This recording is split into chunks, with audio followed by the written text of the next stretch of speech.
Subscribe करें और bell दबाएं ताकि कोई खबर रह न जाए।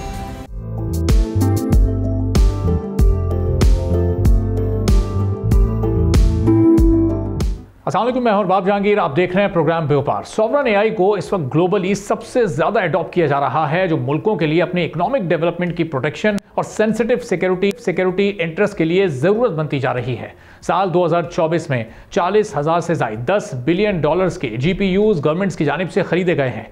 Sovereign AI concept data infrastructure और स्ट्रेटजी यूज के लिहाज से मजबूती से प्रमोट हो रहा है। दुनिया की बड़ी हुकूमतें अपनी एफिशिएंसी को बढ़ाने के लिए आर्टिफिशियल इंटेलिजेंस की मदद ले रही हैं ताकि economic development, national security, defence, governance, health, agriculture sector में बेहतरी लाई जा सके। माहिरीन के मुताबिक स्मार्ट कंट्रीज अब एक्शन ले रही हैं और ओपन सोर्स एआई मॉडल्स में तेजी से ग्रोथ कर रही हैं। डीपसीक, फ्लेक्स, लामा और इस जैसी कई ऐप्स डेटा सिक्योरिटी को महफूज रखते हुए नेशनल इंटरेस्ट में लो कॉस्ट सर्विस फराहम कर रही हैं और एआई टेक्नोलॉजी की फरोख्त में इजाफा हो रहा है। डेवलप कंट्रीज की अगर हम बात करें तो उनकी जानिब से अपनी इकोनॉमिक कंडीशंस को तब्दील करने के लिए भारी इन्वेस्टमेंट की जा रही है। सिंगापुर ने सॉवरन एआई की जानिब पेशकदमी करते हुए modern data centres, high performance computing और क्लाउड आर्किटेक्चर्स में बड़ी इन्वेस्टमेंट की है। इसी तरह सऊदी अरब ने पब्लिक इन्वेस्टमेंट फंड प्रोजेक्ट के साथ लोकल डेटा इंफ्रास्ट्रक्चर में सरमायाकारी की है। भारत हाई परफॉर्मेंस कंप्यूटिंग की अहमियत को मद्देनजर रखते हुए नेशनल सुपर कंप्यूटिंग मिशन को आगे बढ़ा रहा है। अर्जेंटाइन अपने डिजिटल इकोसिस्टम को मजबूत कर रहा है। दीगर ममालिक एक कदम आगे जाकर सोच रहे हैं। मकामी तौर पर एआई एक्सपर्टीज को बढ़ाने के लिए इंजीनियर्स, डेटा साइंटिस्ट और साइबर सिक्योरिटी एक्सपर्ट्स की तादाद में इजाफा करने के लिए यूनिवर्सिटीज में एआई प्रोग्राम्स और टेक्निकल सर्टिफिकेशन को बढ़ा दिया गया है। सॉवरन एआई में इन्वेस्टमेंट करने वाले ममालिक डेटा एनालिटिक्स, बॉर्डर कंट्रोल के लिए बायोमेट्रिक सिक्योरिटी, रिमोट सेंसिंग के चैलेंजेस से बासानी निपट रहे हैं। एक रिपोर्ट में सॉवरन एआई पर शिफ्ट होने के लिए 5 अहम स्टेप्स पर मबनी प्रोग्राम तजवीज़ किया गया है, जिसके मुताबिक सबसे पहले सॉवरन एआई को अडॉप्ट करने का फैसला और ऐलान किया जाए, जैसे अर्जेंटीना ने किया। अर्जेंटीना के सदर ने सदारत संभालते ही सबसे पहले यह ऐलान किया कि Argentine regional AI powerhouse होगा। Argentina state of the art data centers, nuclear power और एआई मॉडल बनाएगा। दूसरा कदम एक नेशनल एआई स्ट्रेटजी और रोड मैप कायम करना है। हाई लेवल स्ट्रेटेजिक प्लानिंग के साथ नेशनल टारगेट्स, जिसमें इकोनॉमिक ग्रोथ, पब्लिक सर्विसेज और सिक्योरिटीज शामिल हैं, उस पर वर्किंग करनी होगी, जिसके तहत टाइमलाइन पर टारगेट और माइलस्टोन तय करने होंगे और एक टास्क फोर्स के जरिए इसकी निगरानी भी करनी होगी, जिसको गवर्नमेंट की पूरी सपोर्ट हासिल हो। यूएई ने अपनी नेशनल एआई स्ट्रेटजी के मुताबिक दुनिया के पहले वजीर मुमलिकत बराए एआई का तकर्रुर किया है। अब तीसरी तजवीज़ पर आते हैं। तीसरी तजवीज़ के मुताबिक सॉवरन एआई के लिए डेटा सिक्योरिटी सॉल्यूशंस बहुत अहमियत के हामिल हैं। इस बात को यकीनी बनाना होगा कि आपका डेटा कहां और कैसे महफूज हो रहा है और गवर्नमेंट, डिफेंस और एग्रीकल्चर सेक्टर के लिए क्या अहम है। फिर चौथी तजवीज़ आती है जो सबसे अहम है। सॉवरन एआई के लिए ज़रूरी है कि डिजिटल इंफ्रास्ट्रक्चर और डेटा सेंटर्स के लिए इन्वेस्टमेंट करनी होगी। With in borders AI development के लिए फिजिकल और डिजिटल बैकबोन की तामीर करनी होगी या रेगुलेटरी न्यूट्रल कंट्रीज के साथ पार्टनरशिप कायम करके अपने फ्रेमवर्क को नाफिज करने में मदद मिल सकती है। पांचवी तजवीज़ के मुताबिक लोकल टैलेंट डेवलपमेंट और रिसर्च में इन्वेस्टमेंट को तरजीह देनी होगी, जिसके जरिए एआई एक्सपर्ट्स और वर्कफोर्स में इजाफा होगा। एआई के निज़ाम को चलाने के लिए मैन पावर इंजन की हैसियत रखती है। सॉवरन एआई निज़ाम बनाने और उसे बरकरार रखने के लिए बड़े पैमाने पर रिसर्चर्स, इंजीनियर्स और डेटा साइंटिस्ट की ज़रूरत होगी। इसके अलावा हुकूमती ग्रांट्स के जरिए रिसर्च एंड डेवलपमेंट के लिए फंड मुख्तस करने होंगे और साथ ही साथ नेशनल एआई रिसर्च सेंटर्स का क़याम फौरी तौर पर शुरू करना होगा। पाकिस्तान के पास इस वक्त बेहतरीन मौका है कि पाकिस्तान अपनी लो कॉस्ट लेबर फोर्स की वजह से दुनिया की नज़रों में है। नेशनल ह्यूमन डेवलपमेंट रिपोर्ट के मुताबिक पाकिस्तान की कुल आबादी का 64% इस वक्त 30 साल से कम उम्र अफराद पर मुश्तमिल है, जबकि 29% आबादी 15 से 29 साल के दरमियान अफराद पर मुश्तमिल है, जो पाकिस्तान के लिए एक अहम स्ट्रेंथ साबित हो सकते हैं। अगर हुकूमत अपनी एआई पॉलिसी को वाज़ेह करे और ऐलान करे कि अब वक्त आ गया है कि एआई को अडॉप्ट करना है, तो पाकिस्तान भी तेज़ी से बदलती दुनिया अपनी पोजीशन मजबूत कर सकता है।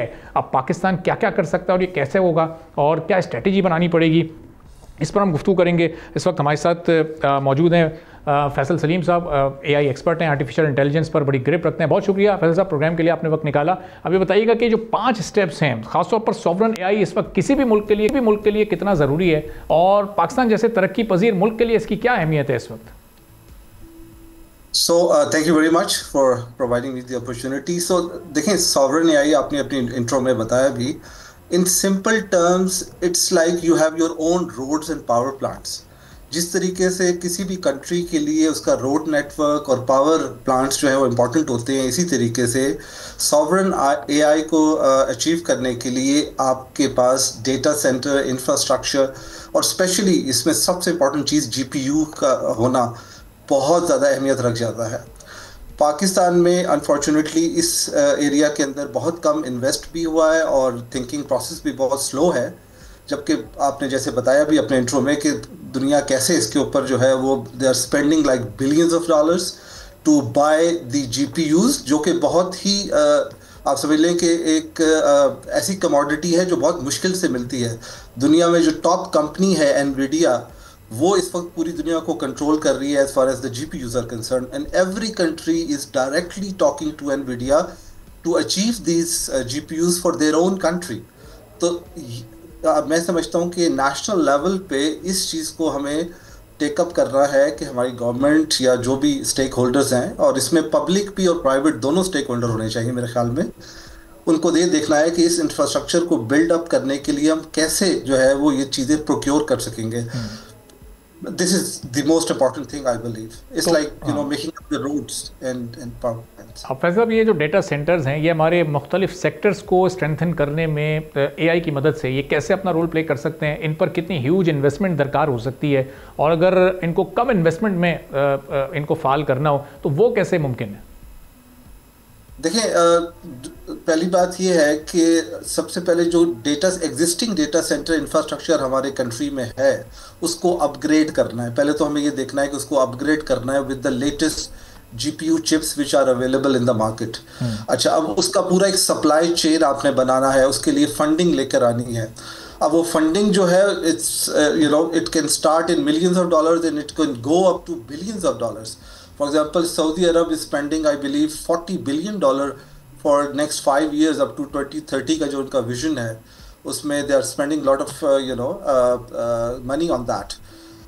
हम क्योंकि एक third world country हैं, हमारी challenges हैं investment में, तो what we can do is we can partner with our friends in other countries so that they can help us build up this infrastructure. Maybe हम खुद ना कर सके, हमें प्राइवेट सेक्टर को आगे लेके आना है। दैट इज़ वेरी इंपॉर्टेंट कि अगर हम प्राइवेट सेक्टर की मदद से, पब्लिक प्राइवेट पार्टनरशिप की मदद से ये इंफ्रास्ट्रक्चर बिल्ड करने में कामयाब हो जाए, तो दैट वुड बी समथिंग कि उसकी बेसिस के ऊपर then you can achieve the other areas of sovereign AI, जहाँ पे आप you can have your own large language models, you can have your own applications जो कि आपके जो है की ज़रूरत के मुताबिक हों, और डेटा भी आपके अपने डेटा सेंटर्स के अंदर महफूज हो। That is something is required. और फैज़ल साहब, प्राइवेट सेक्टर की अहमियत की बात आप इन्वेस्टमेंट पॉइंट ऑफ व्यू से कर रहे हैं, क्योंकि जो डेटा सिक्योरिटी सोल्यूशन की अहमियत है उसमें प्राइवेट सेक्टर उसमें ज़रा किस तरह से अपना रोल प्ले कर सकता है, ज़रा इस पर भी थोड़ी सी रोशनी डालिएगा, क्योंकि ज़ाहिर गवर्नमेंट तो इसमें बड़े एक इंपॉर्टेंट स्टेक होल्डर के तौर पर मौजूद है। प्राइवेट सेक्टर की इंपॉर्टेंस पर आप थोड़ी सी रोशनी डालिएगा मज़ीद। देखिए, किसी भी कंट्री के लिए गवर्नमेंट जो है वो एनेबलर होती है।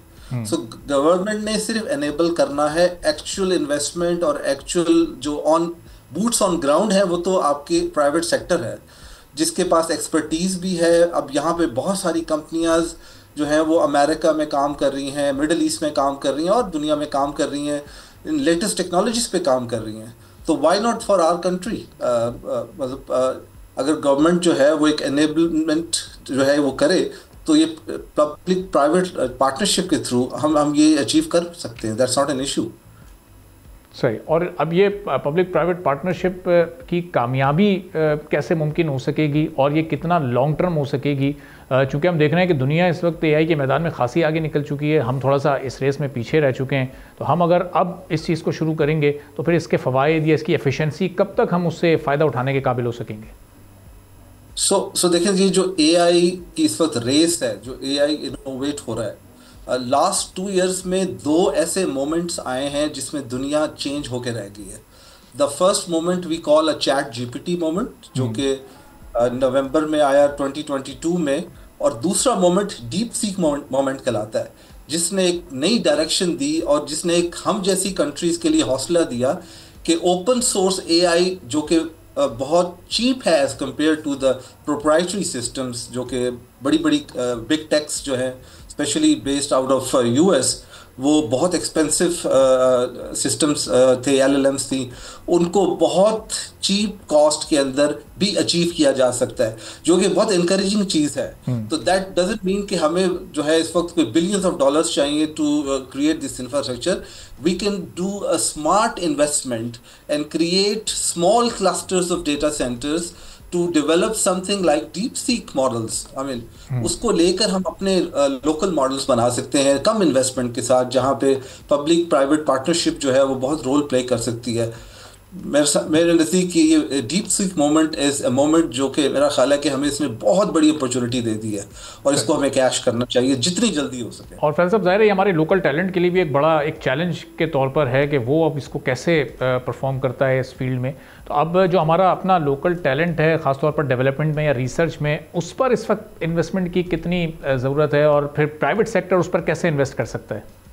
सर बहुत ज़रूरत है। मैं I been working with number of universities in Pakistan. इस वक्त हो क्या रहा है कि यूनिवर्सिटीज़ के पास पैसे नहीं है कि वो जीपीयू परचेज कर सकें। आई थिंक गवर्नमेंट को साथ आना चाहिए, कुछ फंडिंग अथॉरिटीज़ डेवलप होनी चाहिए जो यूनिवर्सिटीज़ को एम्पावर करें ताकि वो इस लेटेस्ट टेक्नोलॉजी पे काम कर सकें। सो मेरे नज़दीक सबसे पहले तो वो होना चाहिए। दूसरा, फिर हमें ऐसे रिसर्च सेंटर्स बनाने चाहिए जहाँ पे ये डेटा सेंटर्स अवेलेबल हों, ये हार्डवेयर अवेलेबल हो, इंफ्रास्ट्रक्चर अवेलेबल हो, जहाँ पे हम लेटेस्ट रिसर्च कर सकें। अब अगर आप देख लें कि डीप सीक ने बताया कि जी 5 से 6 मिलियन डॉलर्स में उन्होंने अपना मॉडल्स जो है वो ट्रेन किया। अब 5-6 मिलियन डॉलर्स जो है वो अरेंज करना country like Pakistan is not that easy. So हमें इसको देखना है कि हम कैसे अपना मॉडल जो है वो कम कॉस्ट में वो कर सकते हैं, और उस टैलेंट को जो कि ऑलरेडी यहाँ पे अवेलेबल है, जिसको सिर्फ पॉलिश करने की ज़रूरत है। और मैं आपको बताऊं कि पाकिस्तान में बहुत सारे लोग साइलोस में काम कर रहे हैं, अमेरिका के लिए काम कर रहे हैं, मिडल ईस्ट के लिए काम कर रहे हैं। उनको यहाँ पे इन्वॉल्व किया जाए और उनको उनकी एक्सपर्टीज़ को यूज़ करके अपने लोकल टैलेंट को ट्रेन किया जाए। आई थिंक वो अगर हो सके तो नथिंग लाइक इट। अब ये फैसल साहब, ये कैसे हो सकेगा? जो हमारा लोकल टैलेंट इस वक्त दीगर ममालिक के लिए और जो तरक्की याफ्ता ममालिक हैं वहाँ पर काम कर रहा है, ज़ाहिर है वहाँ काम करने के उन्हें बड़े पर्क्स एंड प्रिविलेजेस मिल रहे होंगे, तो वो उसको हम कैसे इक्वल कर सकेंगे जब हमारे पास उस लेवल की कंपनीज़ नहीं होंगी, हमारे पास उस लेवल के इदारे नहीं होंगे? तो वो तो बिल्ड करने में हमें कई सालों लग सकते हैं। देखिए, इसमें तो हमें कोई एक क्रैश आप कह लेंगे स्ट्रैटेजी बनानी पड़ेगी, जहाँ पे इसीलिए मैंने आपको बताया ना कि खाली गवर्नमेंट भी नहीं कर सकती है, प्राइवेट सेक्टर को इसमें इन्वॉल्व होना पड़ेगा। There are very good private companies which are working outside Pakistan on very good projects, initiatives, बहुत अच्छे काम कर रहे हैं, उनको बीच में आना पड़ेगा। तो इस सबको मिल के काम करना पड़ेगा, अकेले बस की बात ही कोई नहीं है। It's a huge task which is और ये एक दफ़ा हमने इस बैंड वैगन को मिस कर दिया तो आई एम अफ्रेड के आगे तो we are talking about AGI, we talking about ASI, artificial general intelligence, जहाँ पे जो AI की टेक्नोलॉजी है वो ह्यूमन लेवल से भी आगे चली जाएगी। फिर आर्टिफिशियल सुपर इंटेलिजेंस जो है उसकी बातें हो रही हैं, जहाँ पे वो सरपास कर देगी हमारी जो जितनी भी ह्यूमन इंटेलिजेंस है उसको। सो उस एरिया में हम कैसे सर्वाइव करेंगे जब हम ये पहले स्टेप के अंदर जो है वो स्ट्रगल कर रहे हैं? तो that's very important. I mean, और ये भी बताइएगा फैसल साहब कि हमारे कौन कौन से सेक्टर्स वो जो कि इकोनॉमी से बहुत ज़्यादा मुंसलिक हैं, उनके लिए इस वक्त ये बहुत ही नागुज़ीर, बहुत ही ज़रूरी हो चुका है कि AI की टेक्नोलॉजीज़ को वो यूज़ करें, अपनी एफिशिएंसी को बेहतर बनाएं, और ज़ाहिर है कि पाकिस्तान की इकोनॉमी के नंबर्स भी इसमें बेहतर हों। देखें, 3-4 सेक्टर्स होते हैं हर इकोनॉमी के अंदर जो कि बहुत मेजर रोल प्ले कर रहे होते हैं। नंबर 1 आपका हेल्थ केयर सेक्टर है, नंबर 2 एजुकेशन सेक्टर है, नंबर 3 ऑफ कोर्स आपकी मैन्युफैक्चरिंग है जो कि पाकिस्तान में इतना बड़ा सेक्टर नहीं है, लेकिन फिर भी ये 3 सेक्टर मेन है। और फिर आपका defence sector, of course defence में भी दुनिया के अंदर countries are spending huge amounts of money in defense innovation. AI का कैसे यूज हो सकता है, they are working on robotics, they are working on drone technologies, so उसमें भी AI जो है वो बहुत रोल प्ले करती है। तो डिफेंस, हेल्थ केयर, एजुकेशन, ये तो बहुत इंपॉर्टेंट है। इसके अलावा एग्रीकल्चर कंट्री है, ऑफ कोर्स एग्रीकल्चर के अंदर भी वी शुड स्पेंड समथिंग, उसके ऊपर इनोवेशन के अंदर, R&D के अंदर और टेक्नोलॉजी के अंदर हमें इन्वेस्ट करना है। तो ये 3-4 सेक्टर्स हैं जिसको हमें फौरन फोकस करना है। सही। और फिर इन सेक्टर से मिलियंस बल्कि करोड़ों लोग भी मुंसलिक हैं जो कि ज़ाहिर है अपने रोज़गार के तौर पर इन पेशों को अपनाए हुए हैं। अब ये उन तक इस टेक्नोलॉजी की अवेयरनेस, उनकी अपनी अपनी फील्ड्स की अवेयरनेस ये पहुंचाई कैसे जाएगी? इसके लिए कुछ सेल्फ लर्निंग का आसान सा तरीका है या फिर इसमें भी गवर्नमेंट को या प्राइवेट इदारों को अपने तौर पर कोई रोल प्ले करना पड़ेगा? देखें, एक तो जैसे आपका शो है, ये बेसिकली एक एक एक एलिमेंट है जिसमें एक आगाही दी जा रही है। इसके अलावा गवर्नमेंट सेक्टर के अंदर हमारे पोर्टल्स हैं, यूनिवर्सिटीज़ हैं, हमारे जैसे प्रो एआई का हमारा एक फोरम है जहाँ पे हम कोशिश कर रहे हैं कि पाकिस्तान के लोगों को, पाकिस्तान की ऑर्गेनाइजेशंस को मिलकर एक कंबाइंड स्ट्रेटजी बना सकें, अवेयरनेस दे सकें। सो ये सारी चीज़ें हैं, हमें अपने अपने एरिया के अंदर इसको काम करना है और उसको कंट्रीब्यूट करना है ताकि ये अवेयरनेस फैल सके, डिस्कशन हो सके। और ऑफ कोर्स अगेन मैंने बताया कि गवर्नमेंट की एनेबलमेंट के बगैर ये नहीं हो पाएगा। ये बहुत बड़ा स्केल है, मैं और आप अकेले मिलकर ये नहीं कर सकते, कोई एक यूनिवर्सिटी नहीं कर सकी, कोई एक कंपनी नहीं कर सकी। It has to be collectively done. So ये बहुत इंपॉर्टेंट है। ठीक है, बहुत बहुत शुक्रिया फैसल सलीम साहब, आर्टिफिशियल इंटेलिजेंस एक्सपर्ट हमारे साथ मौजूद थे। एक ब्रेक लेना है, ब्रेक के बाद वापस आएंगे, एक और अहम मौजू पर बात करेंगे।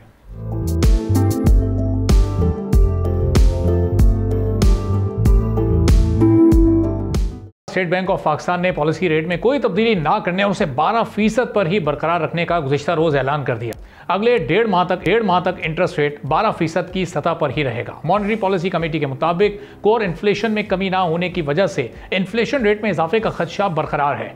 इकोनॉमिक एक्टिविटीज मुसलसल बढ़ रही हैं, लेकिन इंपोर्ट बिल में भी खातिर ख्वाह इजाफा हो रहा है, जिसकी वजह से एक दबाव की कैफियत बरकरार है।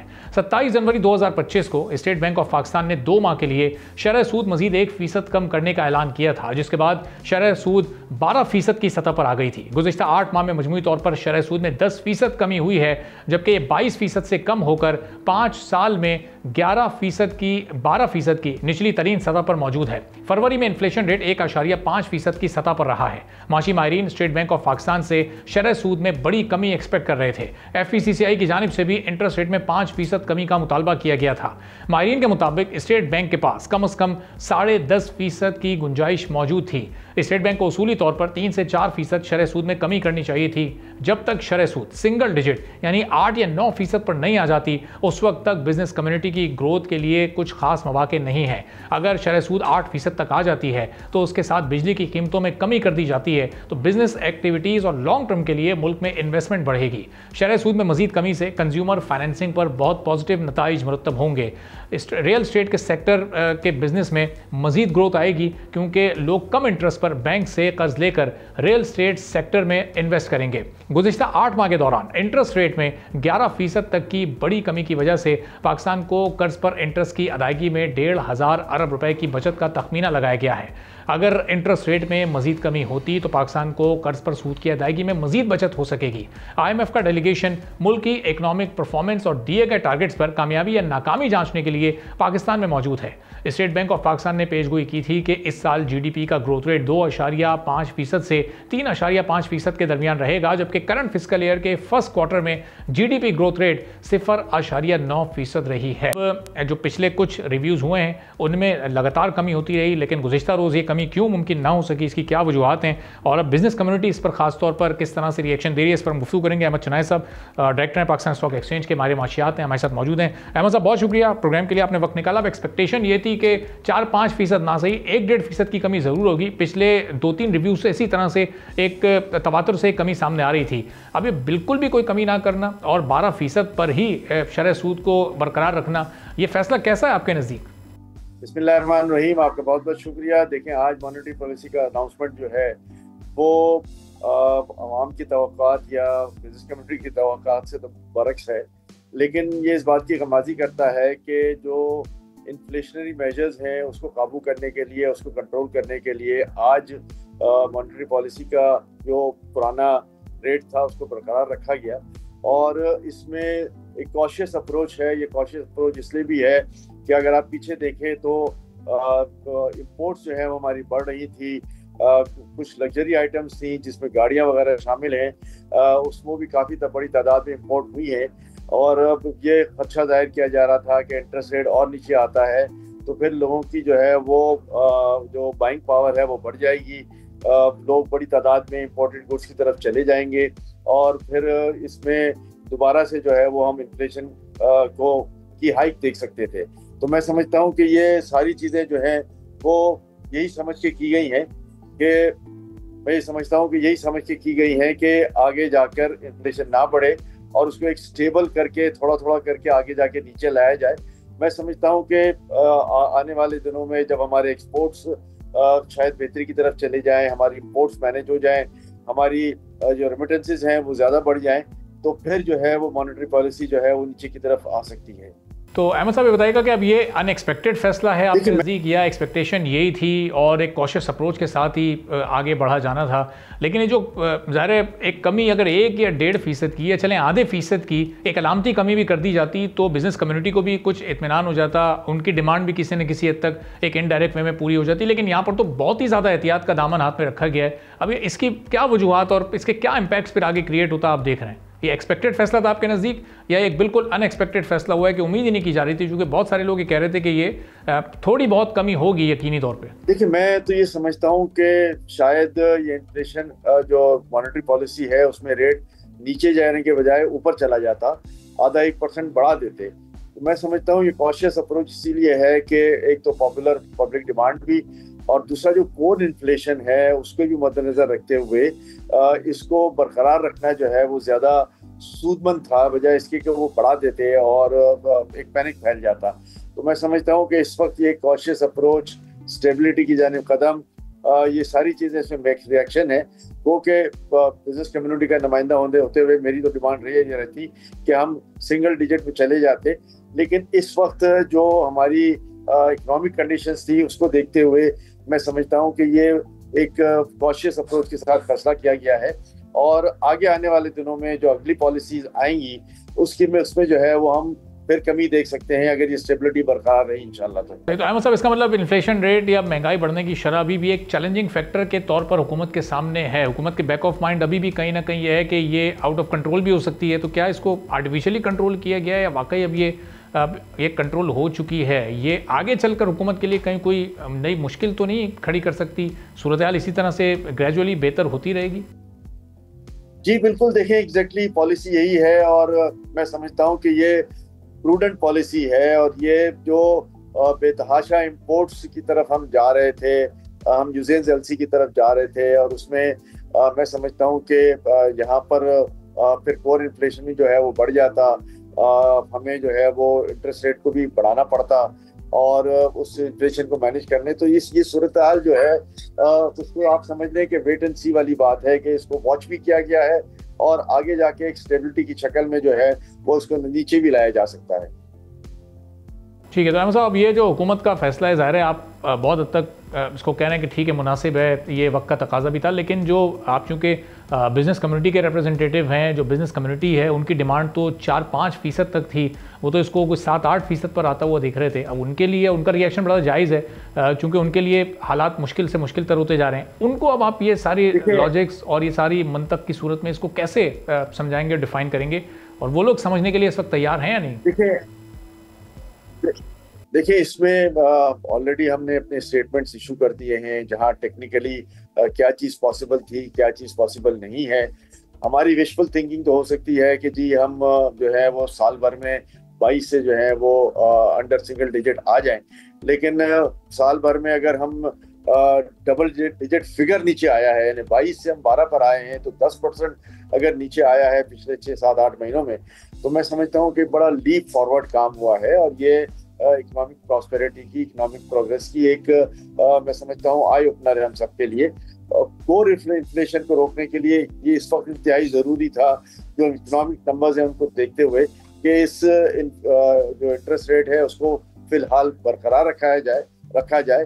वो कि हम इसकी हिमायत नहीं करते, लेकिन जाहिर है इकोनॉमिक नेसेसिटी है, इकोनॉमिक कंडीशंस हैं, उनको मद्देनजर रखते हुए अगर ये काम किया गया है तो मैं समझता हूँ कि अगले आने वाले जो हमारे रिव्यूज होंगे पॉलिसी के, उसमें जून से पहले हमारी जो डिमांड है कि जी अंडर सिंगल डिजिट आ जाए, अंडर डबल डिजिट आ जाए, तो मैं समझता हूँ कि उसकी पॉसिबिलिटी जो है वो बिल्कुल है और उस पॉसिबिलिटी के लिए हमें थोड़ा सा इंतजार करना है। अच्छा अहमद साहब, एक आखिरी सवाल कि अब IMF का रिव्यू भी चल रहा है और ये बड़ा इंपॉर्टेंट रिव्यू है और इससे बड़ी उम्मीदें भी वाबस्ता हैं कि बड़े बेहतर तरीके से रिव्यू हो जाएगा, तो क्या इस रिव्यू की कभी कोई प्रेशर या IMF की जानिब से कोई इस तरह की इंस्ट्रक्शंस होती हैं? आप समझते हैं कि ये इसलिए ये कॉशियस अप्रोच अपनाई गई है? इससे पहले के तमाम जो जितने भी रिव्यूज़ इंटरेस्ट रेट के हुए हैं उसमें हमने देखा मॉनेटरी पॉलिसी में कहीं ना कहीं कमी की गई।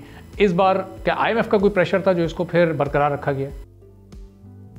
देखिए, मैं समझता हूँ कि सबसे अहम बात आपने अभी की है कि IMF का प्रेशर अपनी जगह बिल्कुल बरकरार था और IMF का प्रेशर भी ये था कि हमारा कोर इन्फ्लेशन जो है वो बढ़ने ना दिया जाए और इसके लिए इंतहाई ज़रूरी था कि कंप्लाइंस के लिए भी हम हर चीज़ का जो ये फैसला था वो बड़ी सोच समझ के करते कि इससे IMF की डील में कोई इफेक्ट ना आता, इसमें हमारा इन्फ्लेशन जो है वो नहीं बढ़ता, इसमें बेजा इंपोर्ट्स नहीं होती और हमारा जो ट्रेड डेफिसिट है और जो करंट अकाउंट डेफिसिट है वो मैनेजेबल लिमिट्स में रहता।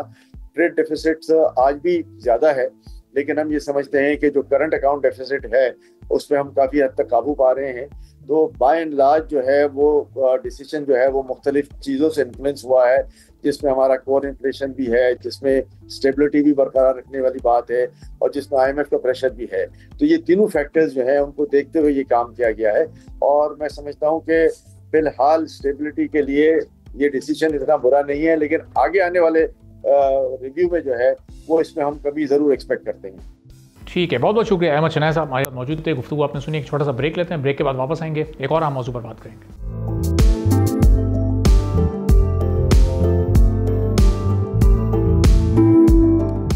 एक बार फिर आपको प्रोग्राम में खुशामदीद कहेंगे। पाकिस्तान क्लाइमेट चेंज से मुतासर होने वाले पहले 10 ममालिक में से एक है जो आज तक क्लाइमेट चेंज की वजह से अरबों डॉलर्स का नुकसान कर चुका है। क्लाइमेट चेंज और दुनिया के टेम्परेचर के बढ़ने की सबसे बड़ी वजह ग्रीन हाउस गैसेस के अखराज में पाकिस्तान का हिस्सा 1% से भी कम है, लेकिन फिर भी पाकिस्तान दीगर बड़े ममालिक की गैर संजीदगी की कीमत अदा कर रहा है। UN की क्लाइमेट फाइनेंसिंग और पॉलिसी तजावीज़ रिपोर्ट ने पाकिस्तान के लिए शदीद खतरात जाहिर कर दिए हैं। रिपोर्ट के मुताबिक पाकिस्तान को क्लाइमेट इशूज से निमटने के लिए 2030 तक 350 अरब डॉलर की जरूरत पड़ेगी। एनवायरमेंटल चेंजेस से पाकिस्तान के वाटर रिसोर्सेज 75% मुतासर हो चुके हैं, जबकि 90% आबादी की बराह रास्त मुतासर होने के खदशात की जद में है। समंदर की मुसलसल बुलंद होती सतह से मुल्क की 1/3 ज़मीन को खतरात लाहक हैं। हीट वेव, ज़मीनी कटाव, सेहत के मसाइल और फूड सिक्योरिटी जैसे बड़े मसाइल पाकिस्तान को दरपेश हैं। सैलाब, खुश्कसाली और गर्मी के बाइस हर साल 14% GDP ज़ाय हो जाती है।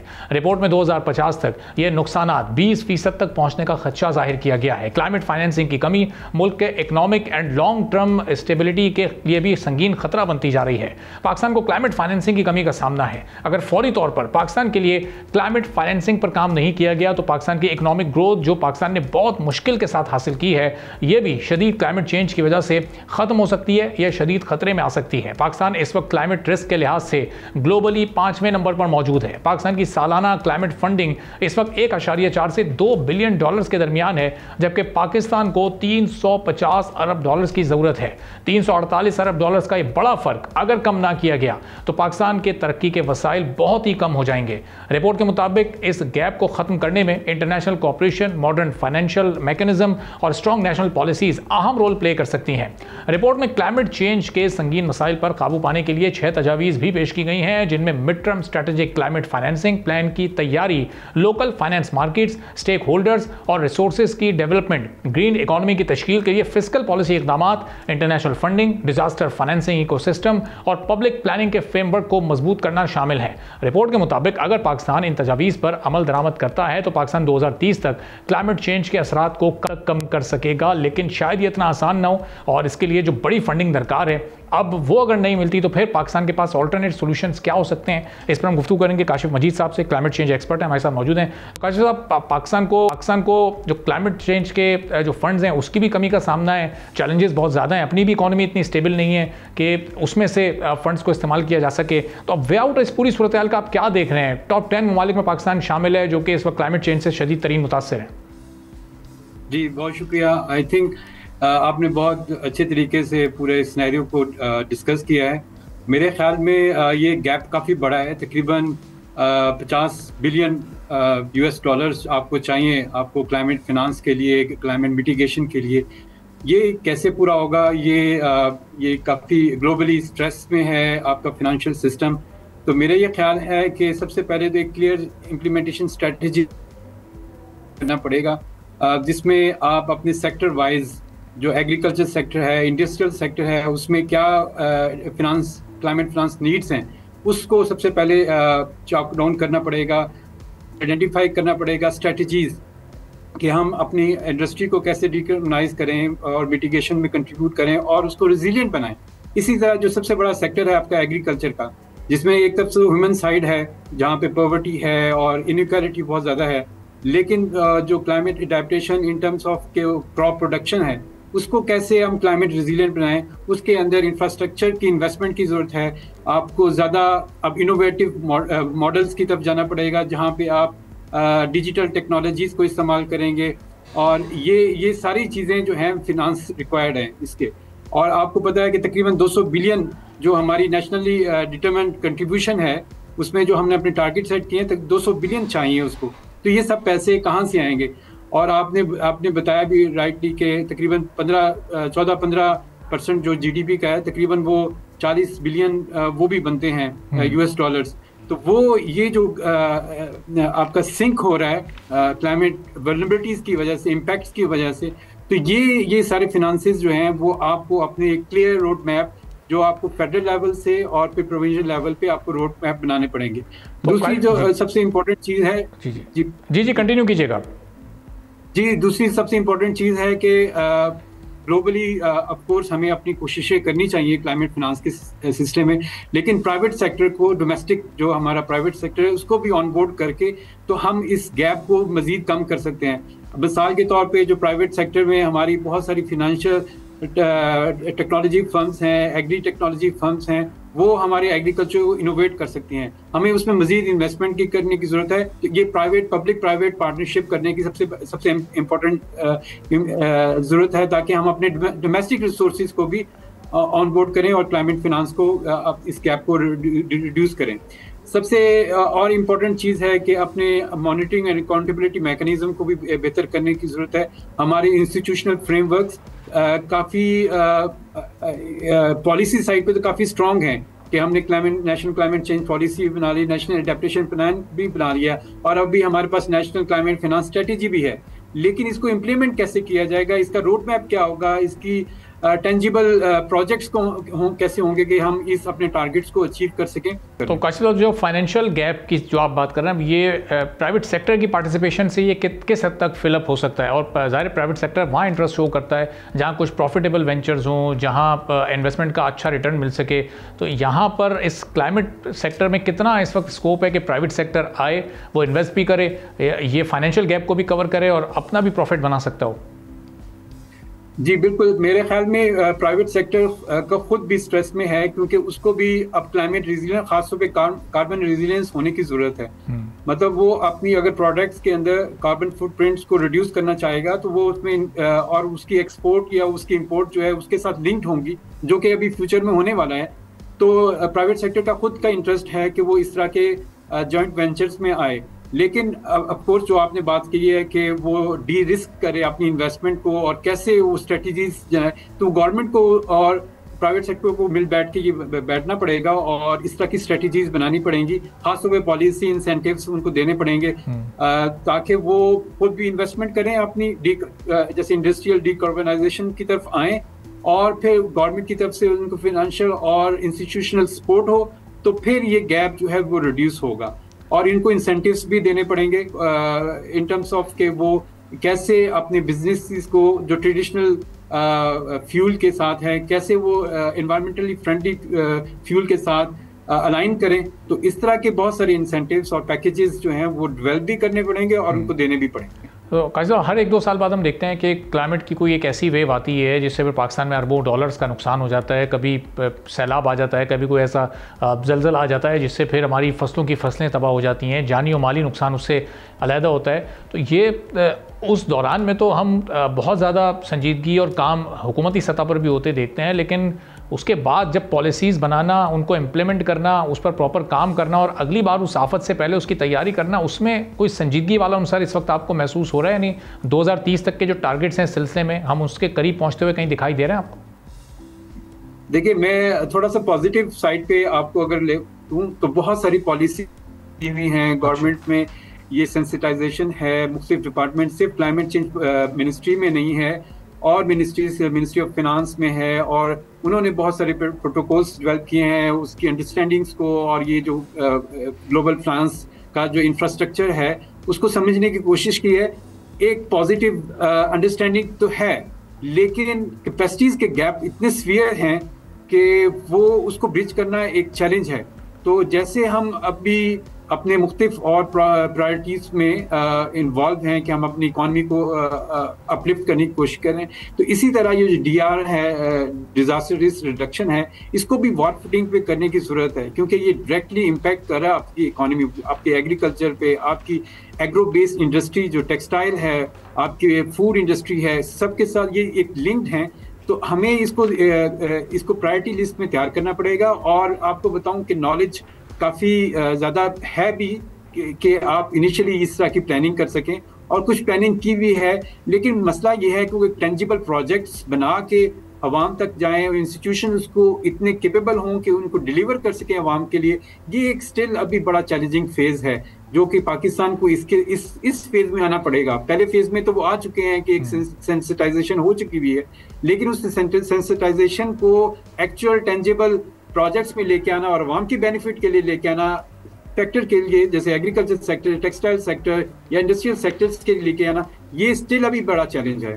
इसकी कैपेसिटीज के ऊपर काम करना पड़ेगा। फॉर एग्जांपल जो आपकी क्लाइमेट फाइनेंस है, आपके अंदर अभी तक इतनी कैपेबिलिटीज नहीं है कि वो कोई एक अच्छा क्लाइमेट प्रोजेक्ट बना सकें जो कि सारे जो उसके लवाजमात हैं, जो उनके प्रोटोकॉल और प्रोसीजर्स हैं, उनको कैटर करता हुआ आप अपने मुख्तलिफ सेक्टर्स के लिए प्रोजेक्ट्स लेके आएँ। तो ये एक अंडरस्टैंडिंग तो है, लेकिन कैपेसिटीज के इतने गैप्स हैं कि उसको अभी तक हम मीट नहीं कर सके। और उसके बाद जो खासतौर पे आपके इंस्टीट्यूशनल सेटअप है, जहाँ पे ये ज़्यादातर रोल जो है आपकी ब्यूरोक्रेसी के पास है, और आपके जो टेक्नोक्रेट्स हैं वो लेस इक्विप्ड हैं इन चीज़ों के, तो फ्रीक्वेंट चेंज इन ब्यूरोक्रेसी और frequent less capacity among the technocrats, वो जो एक अजीब सा पजल है, जिस पजल को अभी सॉल्व करने की जरूरत है, उस पर मजीद मेहनत करने की जरूरत है, और हमारे प्रोविंसेस को भी उसके ऊपर फोकस करने की जरूरत है कि मुख्तलिफ जो प्रोजेक्ट्स हैं फिनांस के या इम्प्लीमेंटेशन के, वो कैसे, अगर आप फिनांस को एक्सेस भी कर लेते हैं तो उसको इम्प्लीमेंट कैसे करेंगे। ठीक है, उस इम्प्लीमेंट करने के लिए जो इंफ्रास्ट्रक्चर और जो ह्यूमन रिसोर्स चाहिए वो अभी लैकिंग है। ठीक है, बातों में तो अभी हम बड़े ज़बरदस्त हैं, लेकिन जो इम्प्लीमेंटेशन है, तो मेरे ख्याल में जो एक मिड लेवल पे हम अभी पहुंचे हुए हैं, अवेयरनेस हो चुकी हुई है, लेकिन capacity to access the financial climate finance और फिर उसको इम्प्लीमेंट करना, इसके अंदर काफ़ी मेहनत की जरूरत है। ठीक है, बहुत बहुत शुक्रिया काशिफ मजीद साहब, क्लाइमेट चेंज एक्सपर्ट हमारे साथ मौजूद थे। इसी के साथ नाज़रीन आज के प्रोग्राम से इजाज़त दीजिए, अल्लाह।